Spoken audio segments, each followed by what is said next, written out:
tantangan sekarang itu makin tinggi karena dunia bergerak begitu cepat.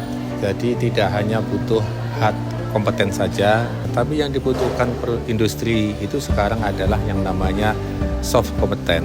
Jadi harus dilatih dari kampus, dari ketika kuliah itu bagaimana belajar bersosialisasi, belajar berpikir, belajar pengambilan keputusan.